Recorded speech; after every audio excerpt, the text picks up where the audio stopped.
जादुई बंदर और खोया हुआ समय। एक प्यारे से छोटे गांव में एक दादी और उनका नाती छोटू रहते थे। उनका घर बहुत ही सुंदर और रंग बिरंगा था, जहां हर सुबह चिड़ियों की चहचहाहट सुनाई देती थी।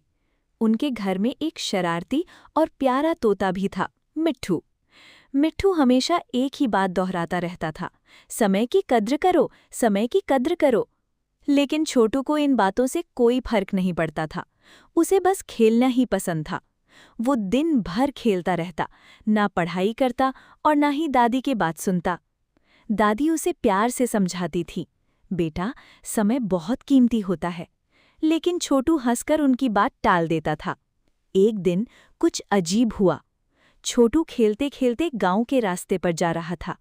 तभी उसे जमीन पर एक पुरानी चमकती हुई घड़ी दिखाई दी। जैसे ही उसने उस घड़ी को उठाया, अचानक उसके सामने एक जादुई बंदर प्रकट हुआ। बंदर की आंखें चमक रही थीं और उसके चारों ओर हल्की सी रोशनी थी।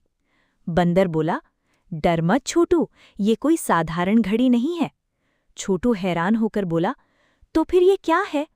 बंदर मुस्कुराया और बोला, ये घड़ी समय को रोक सकती है। ये सुनते ही छोटू की आंखें चमक उठीं। मतलब मैं जितना चाहूं खेल सकता हूं? बंदर ने धीरे से कहा, हाँ, लेकिन इसका इस्तेमाल सोच समझ कर करना। लेकिन छोटू ने उसकी बात पर ध्यान नहीं दिया और फिर समय रुक गया। छोटू ने घड़ी को घुमाया और अचानक पूरा गांव रुक गया। दादी वहीं खड़ी रह गईं, लोग चलते चलते रुक गए, पक्षी हवा में ही थम गए, सब कुछ बिल्कुल शांत हो गया। शुरू में मज़ा ही मज़ा था। छोटू बहुत खुश हुआ। वो पूरे गांव में दौड़ने लगा, खेलता रहा, हंसता रहा। अब उसे कोई रोकने वाला नहीं था, ना दादी ना कोई और। लेकिन कुछ ही देर बाद उसे अजीब सा लगने लगा। धीरे धीरे उसका मन उदास होने लगा। ना दादी उससे बात कर रही थी, ना मिट्ठू कुछ बोल रहा था। पूरा गांव जैसे खाली सा लग रहा था। तब छोटू को अपनी गलती समझ आई। वो जमीन पर बैठ गया और रोने लगा। ये कैसा मज़ा है जब मेरे साथ कोई नहीं है? तभी अचानक वही जादुई बंदर फिर से उसके सामने आया। बंदर ने शांत आवाज में कहा, समय को रोकना आसान है छोटू, लेकिन समय की असली कीमत समझना बहुत मुश्किल है।